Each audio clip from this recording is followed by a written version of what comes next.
I am Kurt, 34 years old, a software developer from Seattle with a secret. My sister Angela, the big-shot bank manager, has always looked down on me. Last Tuesday, I walked into her branch hoping for some respect. Instead, she humiliated me for asking to withdraw $99. What she did not know was that I recently came into a fortune. When I revealed my true net worth, her world collapsed. The entire bank froze, and so did she. Before I tell you what happened next, let me know where you are watching from and hit that subscribe button if you have ever dealt with toxic family members. Growing up in our modest suburban neighborhood outside Seattle, things were simple. Our house was neither the biggest nor the smallest on the block. Mom worked as a nurse at the local hospital, and Dad managed a hardware store. We were comfortable, but luxuries were rare and had to be earned. Angela and I were only 2 years apart, and in those early days, we were inseparable. I remember building blanket forts in the living room during thunderstorms, her teaching me how to ride a bike without training wheels in the cul-de-sac, and our summer afternoons spent catching frogs at the creek behind our house. She would always release hers, saying they needed to go home to their families, while I wanted to keep them as pets. Even then, Angela had a practical sensibility that I lacked. Things began to shift when we entered school. Angela excelled immediately. Her kindergarten teacher called her a natural leader. By 3rd grade, she was placed in advanced classes. Every report card brought straight, as every science fair a blue ribbon. Our refrigerator became a shrine to her achievements, while my average grades were acknowledged with a simple nod and an obligatory, "You will do better next time." I was not a bad student, just average. Math and science came naturally to Angela, but required extra effort from me. Where I truly found my passion was in the computer lab.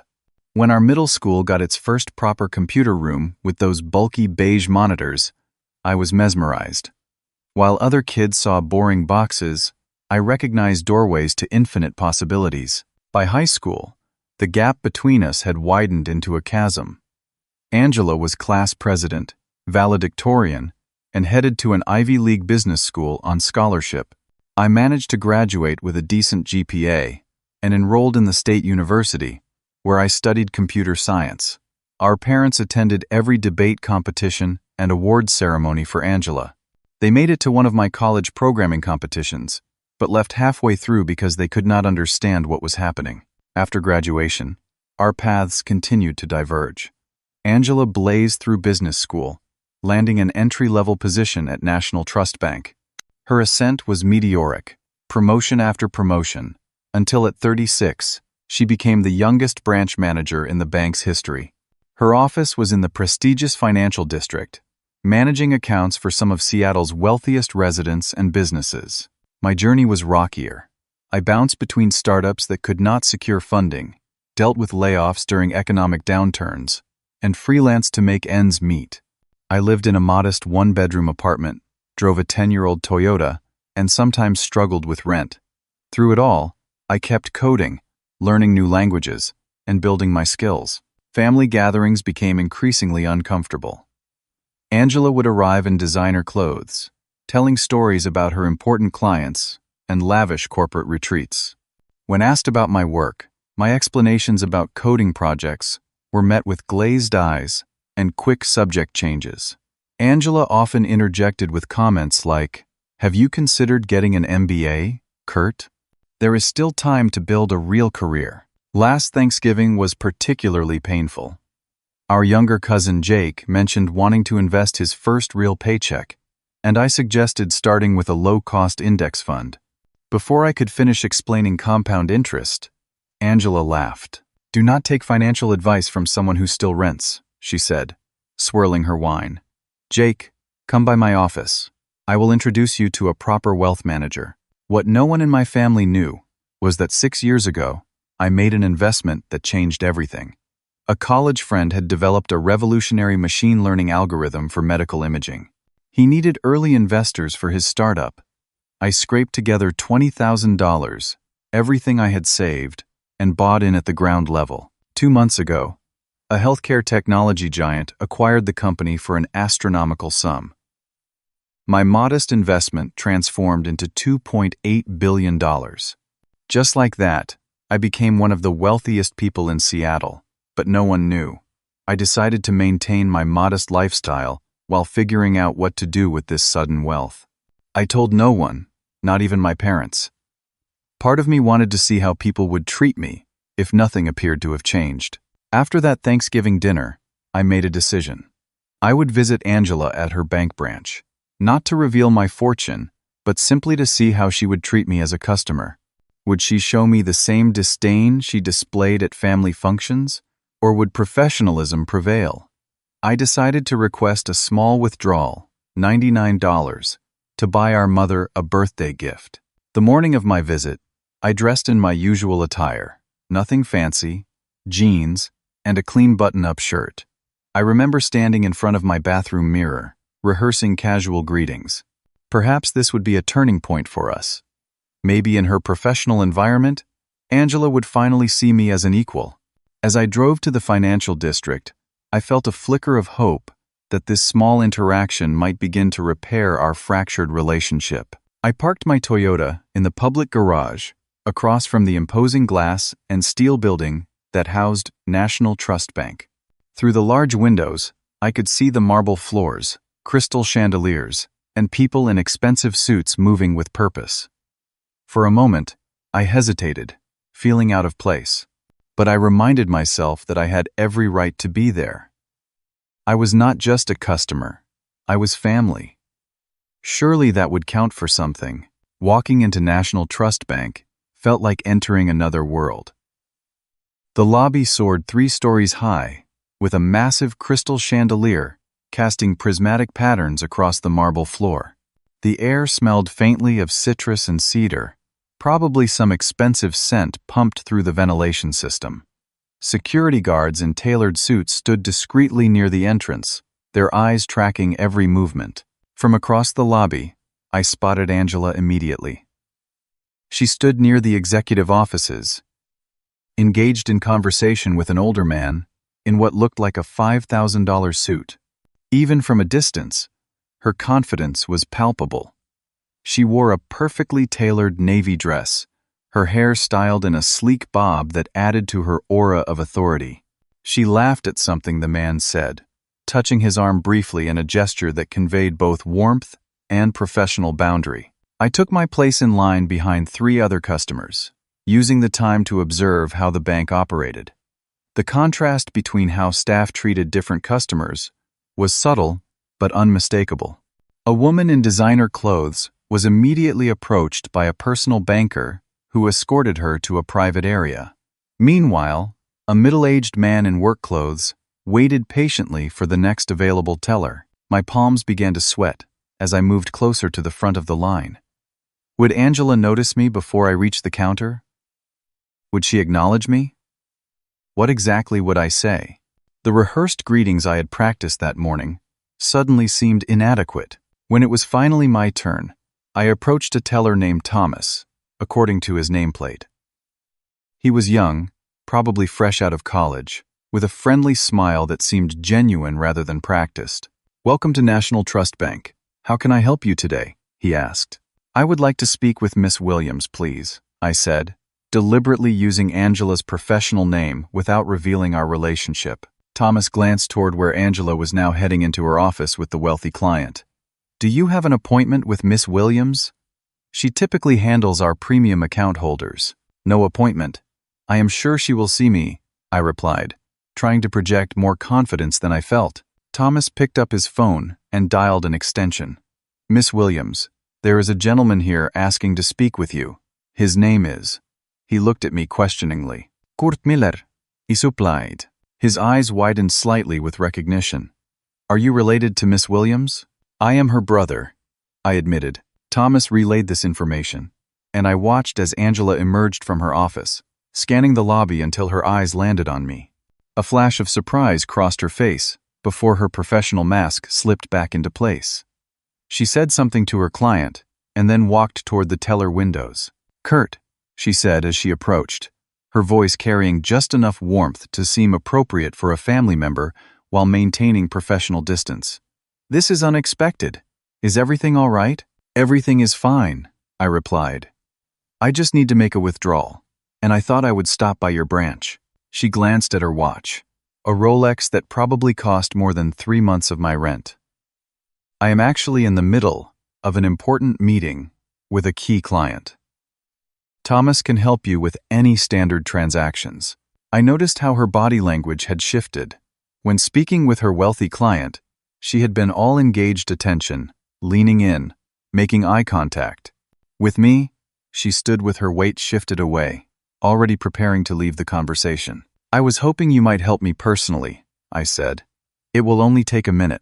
Angela sighed almost imperceptibly. Very well. What do you need? I would like to withdraw $99 from my checking account, I said. For Mom's birthday gift. The change in her expression was subtle, but unmistakable. Her eyebrows arched slightly, and the corners of her mouth tightened. $99? She repeated, her voice taking on an edge. Yes. I thought I would get her that watercolor set she has been eyeing at the art supply store, I explained.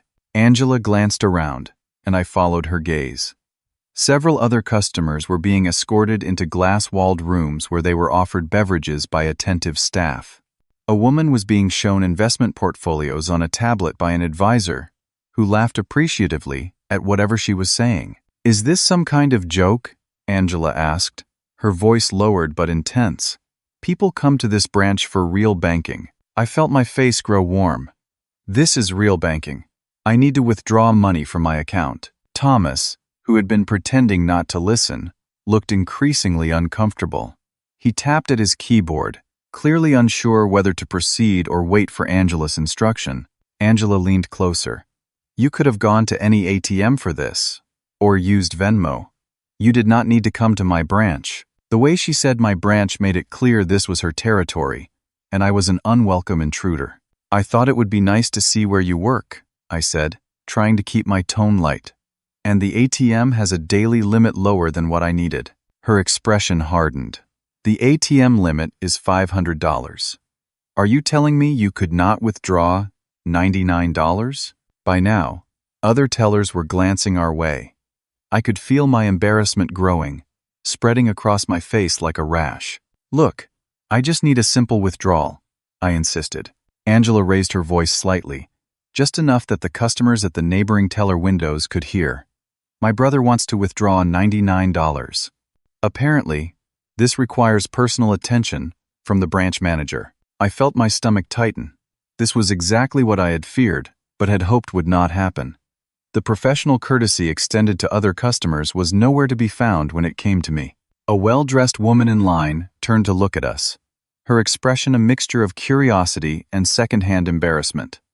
A security guard shifted his position, watching more intently. Thomas began processing my withdrawal, his movements quick and efficient, clearly trying to complete the transaction as fast as possible to end the uncomfortable situation.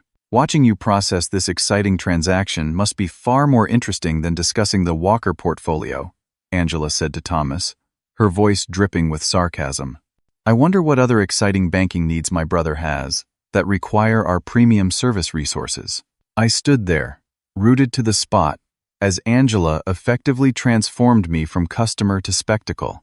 The worst part was that her tone remained just professional enough that any complaint I might make would seem like an overreaction. She was not yelling or using explicit insults, just systematically undermining my dignity in a way that only I could fully recognize. As Thomas counted out the bills, Angela remained standing there, a cold smile fixed on her face. It was clear this was no longer about my transaction. It was about putting me in my place. For a moment, I thought Angela might actually let it go. Thomas handed me the cash, but before I could thank him and leave, Angela spoke again, her voice deliberately louder. You know, we typically handle larger transactions at this branch. Our clients usually discuss investment strategies, not small cash withdrawals. Several nearby customers were now openly watching us. A woman in an expensive suit paused her conversation with another bank employee to observe. Is there a minimum withdrawal amount I should know about? I asked, trying to maintain my composure. Angela laughed, a sharp sound devoid of humor. There is no minimum officially, but most people who bank here would not bother a branch manager for pocket change.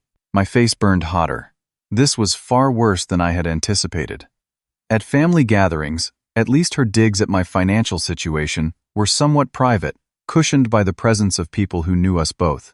Here, I was being publicly diminished by someone who held all the power in the environment. Angela motioned to another manager who was walking by, a sleek man with silver hair and a custom suit. "Mark, can you believe my brother wants to withdraw just $99? Should we roll out the red carpet?" Mark looked uncomfortable, but offered a tight smile. "Perhaps your brother is not familiar with our online banking options. We could set him up with the app." "I have the app," I said quietly. "I just wanted to make a withdrawal in person." Angela checked her Rolex again, making sure I noticed the gesture. "We typically reserve personal service for our wealth management clients, people with actual assets to manage." The memory of last Christmas dinner flashed through my mind. Angela had cornered me by the punch bowl, a glass of expensive bourbon in her hand. "Still in that dingy apartment, Kurt?" she had asked. "You know, at your age, you should at least own some property. Even a small condo would be better than throwing money away on rent." When I had explained that Seattle's housing market was prohibitively expensive on my salary, she had simply shrugged and said, "Then earn more, or move somewhere cheaper. It is not that complicated."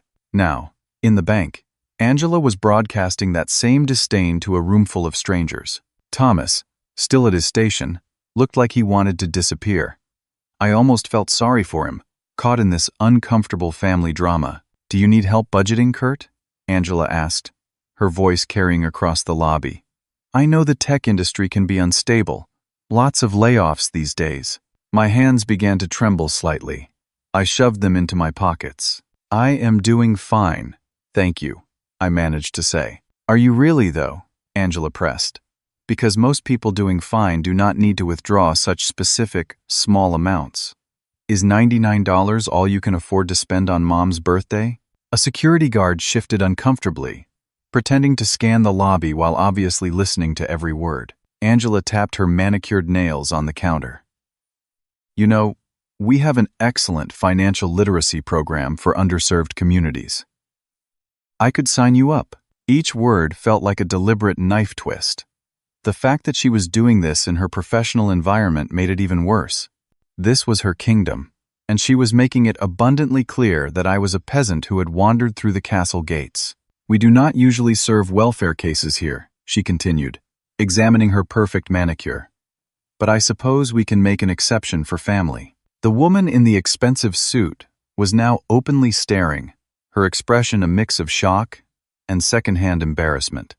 A young banker nearby pretended to be deeply engrossed in his computer screen, though his reddening ears betrayed his awareness of the situation. I flashed back to Thanksgiving again, when Angela had cornered me in the kitchen. "Mom and Dad were just saying how disappointed they are that you never finished your master's degree," she had said while refilling her wine glass.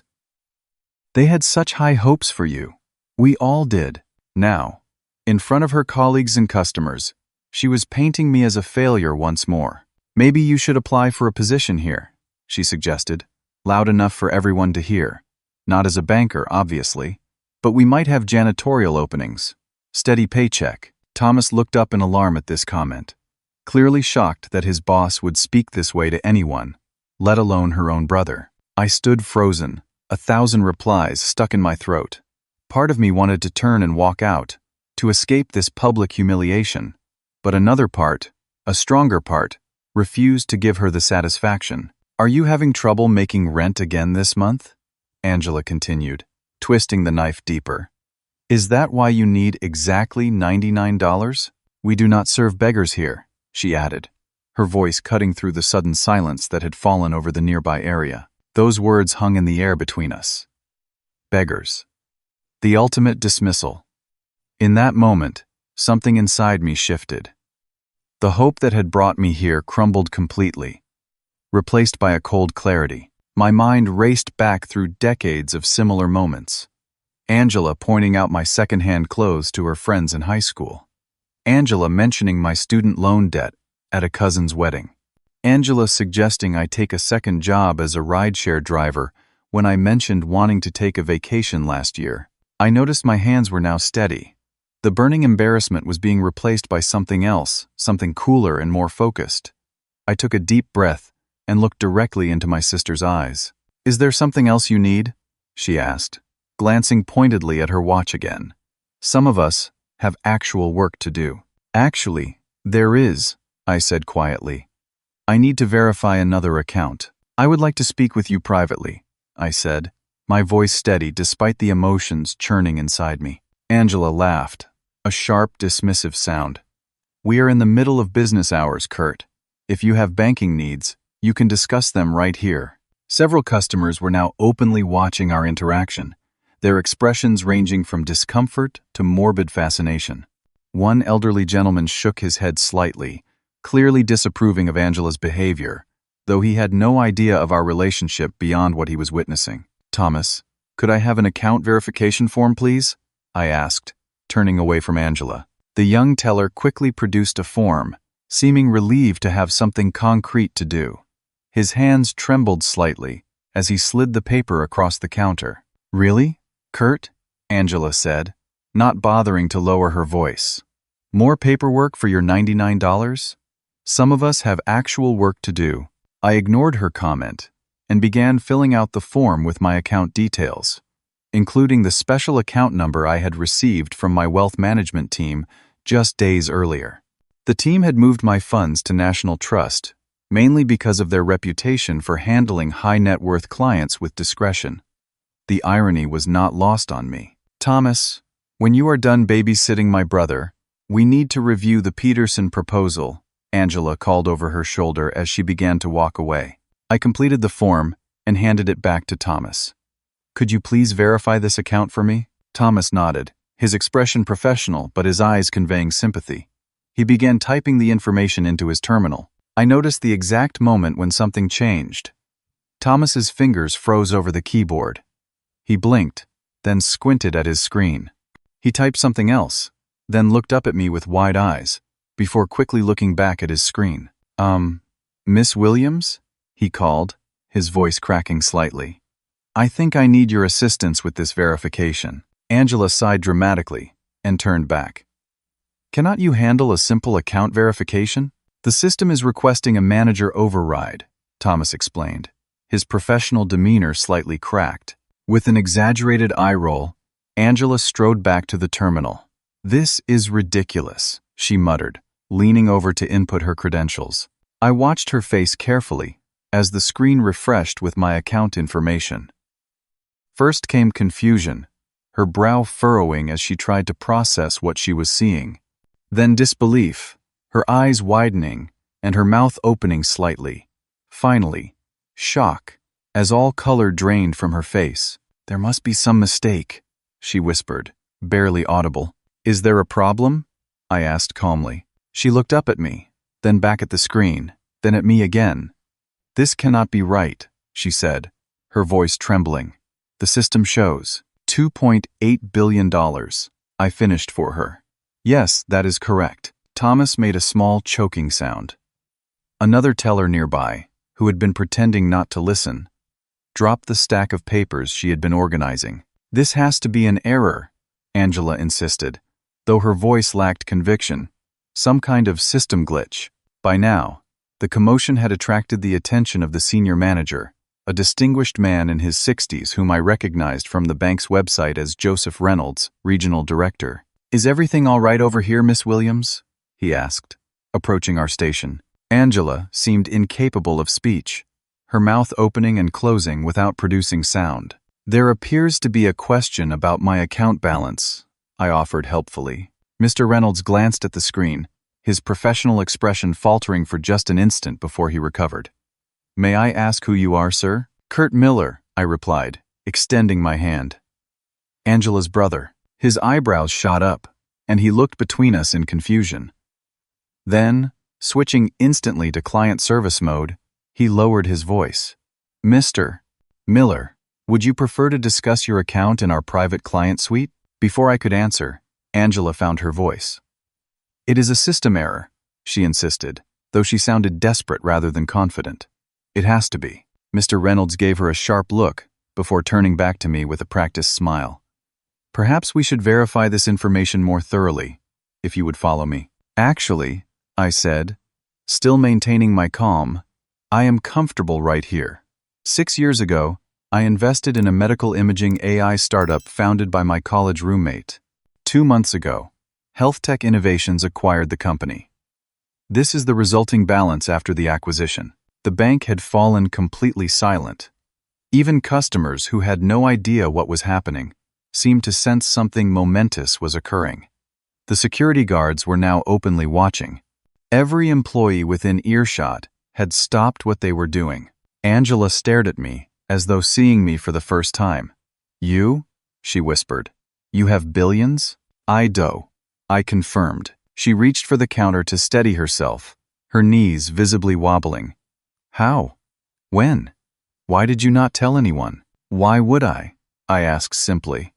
"So you could treat me differently, like you treat your wealthy clients?" Her face crumpled, and to my astonishment, she literally sank to her knees behind the counter, out of sight of most customers but fully visible to me and the staff. "Kurt," she whispered, her voice breaking.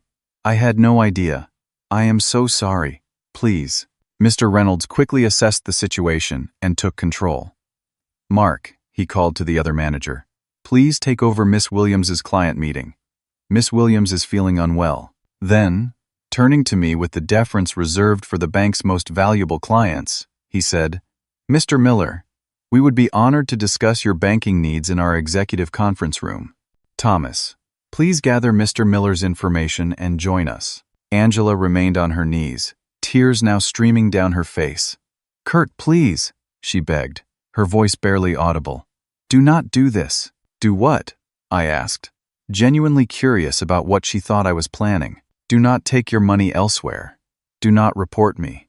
Please, I will lose everything." In that moment, seeing my always confident, always superior sister reduced to begging on the floor of her pristine bank, I felt no triumph, no vindication.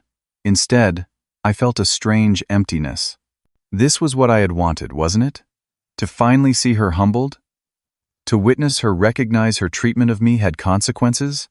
Yet the reality brought no satisfaction, only a hollow ache where I had expected joy. Mr. Reynolds guided me toward the executive area, murmuring apologies for any inconvenience. Behind us, another manager was helping Angela to her feet and leading her away from the public area, her body visibly shaking with silent sobs. As I walked across that marble floor, feeling the stares of everyone in the bank, I realized that money had instantly transformed me in their eyes. Not my character, not my accomplishments, not my worth as a human being, just the numbers on a screen. The same people who had watched my humiliation with disinterest or schadenfreude minutes ago were now looking at me with awe and deference. And somehow, that realization was the most painful moment of all. The executive conference room of National Trust Bank was a study in calculated opulence. The table was solid walnut, the chairs soft leather, and the view of downtown Seattle spectacular. A discreet coffee service had been arranged at a side table, along with an assortment of pastries that had appeared as if by magic. "I would prefer to have Thomas handle my transaction," I said as Mr. Reynolds pulled out a chair for me at the head of the table. Reynolds nodded immediately. "Of course, Mr. Miller. Thomas will join us momentarily. He is gathering your account information." Through the glass walls, I could see Angela sitting in a chair, in what appeared to be a break room, a female colleague offering her tissues. Her makeup was streaked down her face, her professional composure completely shattered. "Is there anything I can get you while we wait? Water? Coffee? Perhaps something stronger?" Reynolds asked. His entire demeanor transformed from the distant administrator I had glimpsed earlier to an eager attendant. "Water is fine, thank you," I replied, taking a seat. Within moments, Thomas appeared with a tablet and several folders. He looked nervous, but composed as he took the seat Reynolds indicated. "Mr. Miller," Reynolds began once Thomas was settled, "first let me apologize for any less than excellent service you might have experienced today. Here at National Trust, We pride ourselves on treating all our clients with dignity and respect. The irony of his statement was not lost on me, but I simply nodded. Now, I understand you wish to make a withdrawal today, Reynolds continued. May I ask what your broader financial goals are, so we can better serve your needs? Actually, I said, I have some questions of my own first. I would like to see my sister's complete performance record at this bank. Reynolds blinked, clearly caught off guard. I am not sure I understand. Her customer service reviews, complaints, commendations, her management style assessments. Everything, I clarified. Reynolds shifted uncomfortably. Mr. Miller, while I understand your interest, personnel records are confidential. Even for family members. I reached for my water glass, taking a slow sip before responding. Mr. Reynolds, I currently have $2.8 billion deposited in your institution. That represents a significant relationship. I am considering whether to maintain that relationship or move my funds elsewhere. My decision will be influenced by how transparent you are willing to be with me right now. The implied threat hung in the air between us. Reynolds glanced at Thomas, then back at me, clearly calculating the cost-benefit analysis of defying my request versus potentially losing my massive deposit. I will see what I can access, he said finally, reaching for his tablet. While he worked, 3 more bank executives appeared at the door, having obviously been summoned from other parts of the building, or perhaps other branches entirely. Reynolds made hurried introductions: Vice President of Private Banking, Regional Investment Director, Chief Customer Officer, titles that signaled the bank's sudden intense interest in my satisfaction. I acknowledged them with polite nods, but kept my attention on Reynolds as he pulled up information on his tablet. There have been some concerns, he admitted reluctantly. A few complaints about abruptness with certain customers. Nothing serious enough to warrant formal disciplinary action. Define certain customers, I pressed. Reynolds squirmed visibly. Typically customers with smaller accounts or those requiring more basic services. So she treats wealthy clients well and looks down on everyone else, I summarized. Just as she did with me today. Just as she has done our entire lives. The room fell uncomfortably silent. Through the glass, I could see Angela watching us, her face a mask of fear and uncertainty. Mr. Miller, the Vice President of Private Banking, interjected smoothly. We would be delighted to offer you our premium wealth management services. Our team has extensive experience with clients in your position. Perhaps we could discuss diversification strategies for your portfolio? I turned to him calmly. I plan to diversify, yes. But first, I need to address the immediate situation. I originally came in to withdraw $99. Now I am considering withdrawing substantially more. The tension in the room spiked palpably. The executives exchanged alarmed glances. How much were you thinking of withdrawing today? Reynolds asked, his voice carefully neutral, despite the beads of sweat now visible on his forehead. I considered for a moment. For now, $50,000 in cash. I have some immediate charitable donations I wish to make. But I would like to discuss moving a significant portion of my total balance to other institutions. I believe in diversification, after all. The relief in the room was immediate and obvious. $50,000 was nothing to them, a rounding error compared to the billions they feared I might withdraw. Of course, the chief customer officer said quickly, we can arrange that immediately. And may I say, your commitment to charitable giving is admirable. I would also like a formal investigation into how customers with modest means are treated at this branch, I continued. Not just by my sister, but by all staff. Banking should be accessible and respectful for everyone, regardless of their account balance. Reynolds nodded vigorously. Absolutely. Customer experience is our highest priority. We will launch a comprehensive review immediately. Good, I said. Now, I would like to speak with my sister. The executives exchanged glances again. She is quite upset, Mr. Miller, Reynolds said cautiously. Perhaps tomorrow would be better? Now, please, I insisted quietly. Reynolds nodded to Thomas, who stood and left the room. A moment later, he returned with Angela, who had clearly tried to repair her appearance, but still looked shattered. Her eyes were red and swollen, her normally perfect posture slumped in defeat. "Kurt," she began, her voice breaking, "I am so sorry. I had no idea. I never would have. You never would have treated me that way if you had known I was rich," I finished for her. "That is exactly the problem, Angela." She flinched as though I had slapped her. The executives watched our exchange with uncomfortable fascination. "I do not want your apology, if it is only because I turned out to be wealthy," I continued. "That is meaningless. What I want is for you to understand what you did wrong and why." Angela nodded frantically, tears threatening again. "I was horrible. I see that now. I was trying to impress everyone, to show off my authority, and I used you to do it. It was cruel and unprofessional, and I do not deserve your forgiveness." Her raw honesty surprised me. I had expected excuses, deflection, or the kind of superficial apology designed to quickly move past an uncomfortable situation. I took a deep breath. "Here is what is going to happen," I said, addressing both Angela and the executives. "First, Angela will take a leave of absence for 2 weeks, during which she will enroll in therapy to address why she feels the need to belittle others to feel important." Angela nodded, wiping at fresh tears. "Second, the bank will implement a mystery shopper program, where individuals of various financial backgrounds will test the quality of service at all branches.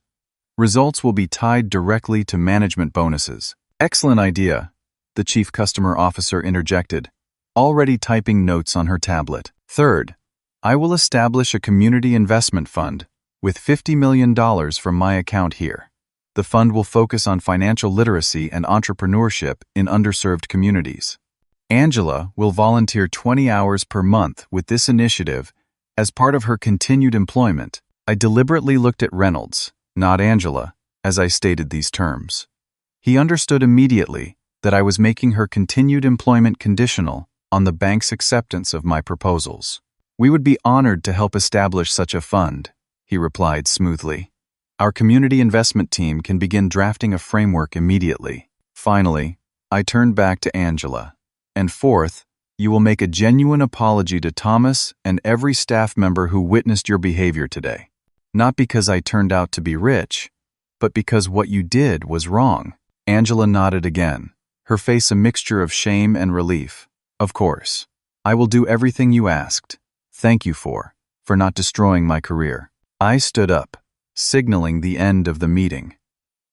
"Thomas, please process my cash withdrawal now." $50,000. Thomas, who had been silent throughout this exchange, stood immediately. "Right away, Mr. Miller." As I exited the conference room, I acknowledged each executive with a nod, but did not shake hands. The symbolism was clear. They understood. Their relationship with me was now provisional, dependent on how they followed through on my requirements. The bank lobby had returned to normal operations, though I noticed several customers and staff watching me with unveiled curiosity. The security guards who had earlier observed my humiliation now stood straighter as I passed, offering respectful nods. Thomas processed my withdrawal efficiently, handling the large sum of cash with practiced ease.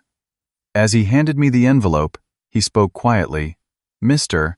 Miller, I want to apologize for not stepping in earlier.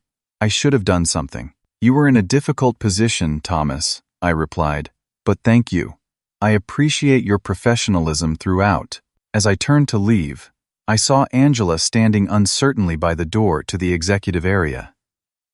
Our eyes met briefly, and I gave her a small nod, neither warm nor cold, simply acknowledgement. Outside in the parking garage, as I was unlocking my Toyota, I heard running footsteps behind me. "Kurt, wait," Angela called, her voice echoing between the concrete pillars. I turned to see her hurrying toward me, still looking disheveled, so unlike her normal, perfectly composed self. "Please," she begged, reaching me and stopping a few feet away. "I know I do not deserve it, but I need to say more than what I said in there. Those were not just words for your audience. I am truly, deeply sorry. Not because you are rich now, but because I see now how I have treated you for years. It was cruel and wrong. And I have no excuse. Her sincerity was palpable, but so was her fear. I wondered how much of her remorse was genuine and how much was self-preservation. "Why?" I asked simply. "Why have you always needed to put me down?" She looked away, then back at me, vulnerability replacing the fear in her eyes. "Because I was afraid," she admitted quietly. "I was afraid that if I was not exceptional, if I was not the best at everything, I would disappear. Mom and Dad would stop loving me. Everyone would see I was nothing special after all." For the first time that day, I felt a genuine connection with my sister. Not forgiveness, not yet, but understanding. The beginning of something real. "Thank you for being honest," I said. "We have a long way to go, but that is a start." I got into my car, leaving her standing there in the parking garage, still in her designer dress, but somehow looking smaller than I had ever seen her. As I drove away, I realized that the power had shifted between us, perhaps forever. The question now was what I would do with that power, and whether it would change me as thoroughly as it had changed her. The drive home from the bank felt surreal. Traffic moved as usual along Seattle's congested streets, pedestrians hurried along rain-slicked sidewalks, and the familiar skyline stood unchanged against the gray clouds. Yet everything felt different, as though the world had tilted slightly on its axis. My phone began buzzing before I even reached my apartment. Notifications flooded in, text messages and voicemails accumulating at an alarming rate. Somehow, word had already begun to spread through our family network. I silenced the device without checking any of the messages. Whatever storm was brewing could wait. My apartment provided a stark contrast to the events of the day. The same modest furniture, second-hand bookshelf, and slightly outdated television stood exactly where they had this morning. The breakfast dishes still sat in the sink. Nothing physical had changed, yet the space felt different, smaller somehow, as if I had outgrown it in the span of a few hours. I made a cup of coffee and sat at my kitchen table, finally allowing myself to process what had happened. The fortune that had appeared in my bank account 2 months ago had seemed abstract until today, numbers on a statement rather than actual power. Now I had witnessed firsthand how those numbers could transform how people saw me, how they treated me, even how they looked at me. My investment in my friend's startup had been a leap of faith, the $20,000 representing everything I had saved over years of careful budgeting. Daniel and I had been roommates in college, bonding over late-night coding sessions, and shared dreams of creating something meaningful. When he showed me his algorithm for improving medical imaging accuracy, I recognized its potential immediately. For 6 years, I had watched from the sidelines as Daniel built his company, securing additional funding, assembling a talented team, and refining the technology. There were setbacks and moments of doubt, but Daniel's brilliant mind and relentless determination always found a way forward. When Health Tech Innovations announced their acquisition offer, it exceeded everyone's wildest expectations. The day the funds cleared, I had stared at my account balance in disbelief. $2.8 billion. More money than I could spend in multiple lifetimes. I had expected to feel elated, but instead found myself overwhelmed with questions. What would I do with it all? Who could I trust now? How would it change my relationships? Would people see me differently if they knew? I had decided to keep the windfall secret, at least temporarily, while I figured out my next steps. I continued living in my apartment, driving my Toyota, and working on freelance coding projects. The only concessions to my new wealth were hiring a discreet financial advisory team and making anonymous donations to several causes I cared about. Now, as I sat in my kitchen, I realized that secrecy was no longer an option. The events at the bank had set something in motion that could not be reversed. I finally checked my phone. 23 missed calls and 37 text messages. Most were from family members, their tones ranging from concerned to congratulatory to straight-up opportunistic. My parents had called 7 times. Angela twice. One message from my cousin Jake stood out. "Dude, Aunt Martha just called Mom saying you're a secret billionaire? Is this for real? Or did Angela finally lose it?" I switched off my phone completely. What I needed most right now was space to think. For the next week, I retreated to a small cabin I rented in the Cascade Mountains, a place with spotty cell reception and no internet. The solitude gave me time to reflect on what had happened and what should come next. I hiked during the days, breathing in the crisp mountain air and listening to the sounds of the forest. At night, I sat by a small fireplace and wrote in a journal, mapping out my thoughts about wealth, responsibility, and relationships. By the end of the week, I had made several decisions about my future and how I would handle my new reality. When I returned to Seattle, I found Angela camped outside my apartment building, sitting in her luxury SUV. When she saw me pull up, she practically leapt from her vehicle, looking simultaneously relieved and terrified. "Kurt," she said, her voice hoarse, "I have been trying to reach you for days." "I need space, Angela," I replied, retrieving my backpack from the trunk. "I know," she said quickly. "I do not blame you. I could not leave things the way they were. I have been thinking about everything, really thinking, and I needed you to know that I meant what I said. My apology was real." She looked different, I realized. Her usually perfect hair was pulled back in a simple ponytail. She wore jeans and a plain sweater instead of her designer clothes. Most strikingly, her face was free of makeup, revealing faint freckles I had forgotten she had. "Can we talk?" she asked. "Please? Just for a few minutes." I considered refusing, but something in her expression stopped me. I nodded toward my building.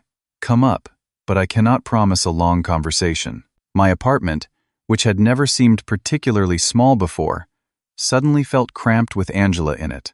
She stood awkwardly in the living room, taking in the modest furnishings with new eyes. "Would you like some coffee?" I offered. She nodded gratefully. "Black is fine."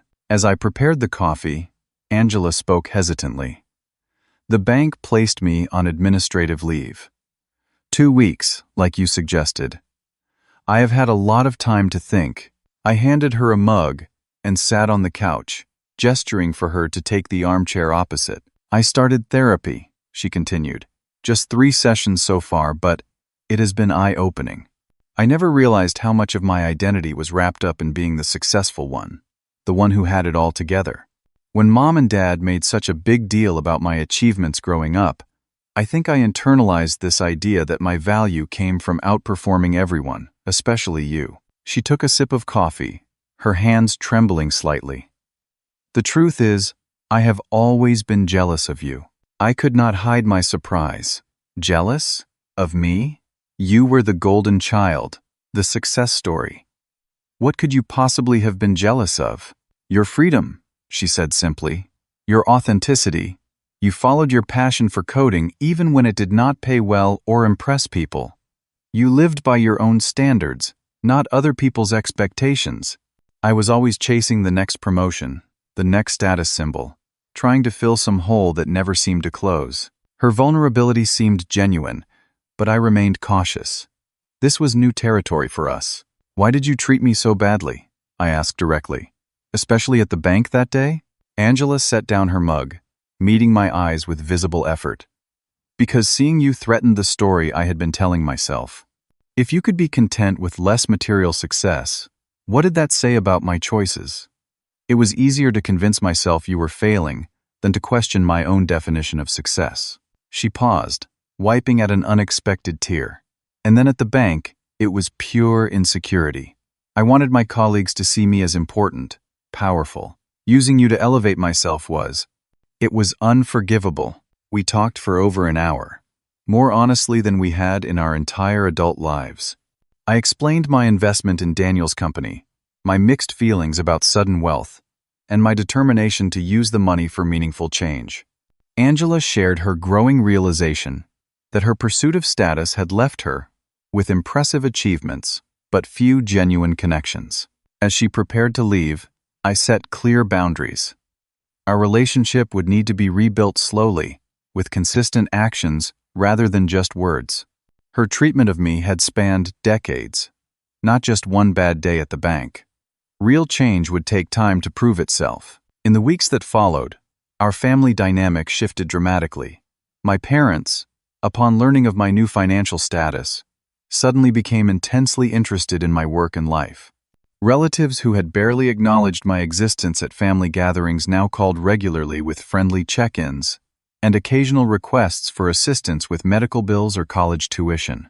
I established a formal family policy with the help of my financial advisors. I would help with education, health care, and true emergencies, but not fund luxury purchases or bail out poor financial decisions. Each request would be evaluated on its merits, not on my relationship with the person asking. My wealth management team helped me establish the Miller Foundation, focused on technology education in underserved communities and supporting medical innovation. I took an active role in directing the foundation's work, finding purpose in leveraging my technical background to evaluate potential projects. One morning, I received an unexpected email from Thomas, the bank teller who had witnessed the confrontation with Angela. He was resigning from National Trust and wondering if I might have any opportunities at my foundation. His respectful handling of a difficult situation had impressed me, and after several interviews, I hired him to manage the foundation's day-to-day operations. Angela, true to her word, continued therapy and volunteered regularly at a homeless shelter. Reynolds reported that she had personally apologized to every staff member at the bank and was implementing new customer service training focused on treating all clients with equal respect. At a family dinner 3 months after the bank incident, I watched as Angela helped our mother clear the table instead of holding court in the living room as she typically would have. When our cousin mentioned a small promotion at work, Angela listened with genuine interest rather than immediately topping the story with her own achievements. Small changes, but meaningful ones. Whether they would last remained to be seen. As for me, I moved to a comfortable but not ostentatious home overlooking Lake Washington. I continued coding, now developing open-source tools for nonprofit organizations. My Toyota remained my daily driver, though I added a practical electric vehicle for longer trips. The money had changed my circumstances, certainly, but I was determined it would not change my character. The challenge, I was learning, was to use the power wealth provided without being corrupted by it, to remain the person I was while embracing the new possibilities before me. After dinner that night, Angela and I took a walk around our parents' neighborhood, the same streets where we had ridden bikes as children. "Do you think you will ever fully forgive me?" she asked quietly, as we passed our old elementary school. I considered the question carefully. "I am working on it," I answered honestly. "You are working on earning it. That is all either of us can do right now." She nodded, accepting this incomplete but truthful answer. The streetlights illuminated her face, showing a softness that had been absent for years. We walked on in companionable silence, two people finding their way back to being siblings again, the long shadow of the past, gradually giving way to the possibility of a different future. 6 months after that fateful day at the bank, I stood at the window of my new office, gazing out at the Seattle skyline. The space was modern but not extravagant, occupying the 10th floor of a building in the South Lake Union District. Below, I could see the headquarters of the Miller Foundation, where 20 passionate employees worked to improve technology access in underserved communities. The foundation had already funded computer science programs in 50 schools across the state, established coding boot camps for adults seeking career changes, and created a startup incubator specifically for entrepreneurs from disadvantaged backgrounds. Each initiative reflected my belief that technology should be a ladder of opportunity, not another barrier between the haves and have-nots. My desk phone buzzed. Thomas was on the line. "Kurt, your 3 o'clock is here. Your sister arrived a few minutes early. Tell her I will be right down," I replied. I took the stairs rather than the elevator, using the brief journey to reflect on how much had changed. Angela and I now met weekly, sometimes for foundation business, sometimes simply as siblings rebuilding a relationship. She waited in the lobby, reviewing notes for our meeting. Her appearance had evolved over the months, her former ultra-polished corporate look softened into something more authentic. She still dressed well, but the designer labels and status symbols had largely disappeared. "Ready to review the financial literacy program?" I asked as I approached. She smiled, standing to greet me. "Absolutely. I have some great feedback from our pilot session at Washington High. We settled into a small conference room, spreading documents across the table. Angela had become deeply involved in the Foundation's financial education program, teaching weekly classes herself, in addition to helping develop the curriculum. The teenagers are responding really well to the budget simulation app, she explained, showing me user statistics. But they requested more content about avoiding predatory loans and building credit responsibly. I nodded, making notes. Can we add those modules for the next version? Already working on it, she confirmed. I have reached out to some former colleagues for input. Even Reynolds is contributing pro bono consulting hours. The mention of her former boss reminded me of how thoroughly her professional life had changed. After completing her administrative leave, Angela had returned to National Trust, but not as a branch manager. She had requested a transfer to the community banking division, taking a significant pay cut to work directly with small business owners and first-time homebuyers. The move had shocked everyone, including me. When I asked her why, she had said simply, "I want to help people who remind me of who we were growing up, not who I was pretending to be." As we wrapped up our meeting, Angela hesitated before gathering her papers. Mom and Dad mentioned the family reunion next month. Are you going? I had been considering this question myself. Our extended family gatherings had become complicated since my wealth became known. Some relatives treated me exactly the same, while others vacillated between excessive deference and poorly disguised resentment. I think so, I replied. But I am renting a regular cabin, not buying out the whole resort like Cousin Barry suggested. Angela laughed. Barry is still trying to plan your money for you, huh? Every chance he gets, I confirmed with a rueful smile. We walked together to the Foundation's main workspace, where Thomas was coordinating a team meeting. He had proven to be an exceptional operations director, his attention to detail and genuine care for the mission making him invaluable. How are things going with Sarah? Angela asked as we passed through the open office. Thomas had recently started dating a teacher from one of our partner schools. Good, I think. We are taking it slow. I want to be sure she is interested in me, not the Foundation connection. Angela nodded, understanding the weight of this concern. Dating had become complicated for both of us, though in different ways. My challenge was determining whether potential partners were attracted to me or my bank account. Angela struggled with being vulnerable and not dominating relationships the way she once had every other aspect of her life. Outside the building, we paused before going our separate ways. Angela to her volunteer shift at the homeless shelter, me to a meeting with a potential grant recipient. Sometimes, I still cannot believe how much has changed, she said, looking up at the Foundation sign. If you had told me a year ago that I would be teaching budgeting to high school students and serving meals at a shelter, you would have laughed in my face, I finished with a smile. Then made a cutting remark about my career choices. She winced, but nodded. Exactly. I was so obsessed with appearing successful that I could not see how hollow it all was. I studied my sister's face, noting the genuine peace that had gradually replaced her former tightly controlled expression. The therapy she had committed to was clearly making a difference, helping her understand the insecurities that had driven her behavior for so long. You know what I have learned through all this? I said. Money changes how people see you, but it does not change who you are. It just amplifies what was already there. Angela considered this. You had the perfect opportunity to destroy me that day at the bank. You had all the power suddenly, and you could have used it for revenge. But you did not. I wanted to at first, I admitted. In that moment, when everyone realized how much money I had, when you fell to your knees, there was a part of me that felt vindicated.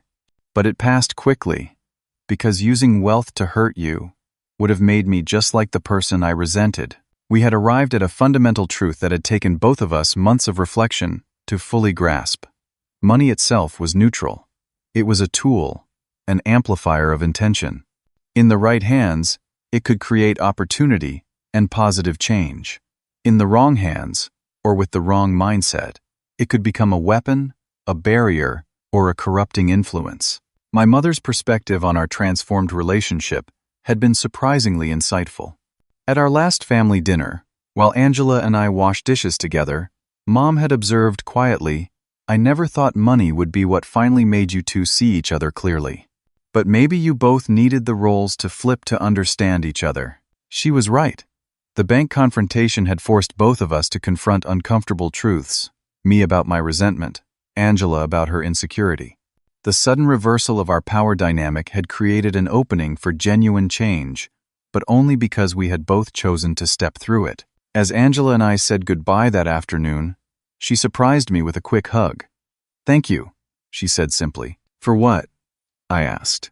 "For giving me the chance to become someone I can actually respect," she replied. "Someone more like you." I watched her walk away, struck by the irony of her statement. For years, she had looked down on me, seeing only what I lacked compared to her material success. Now she was deliberately rebuilding her life, with elements of the authenticity and humility she had once mocked in mine.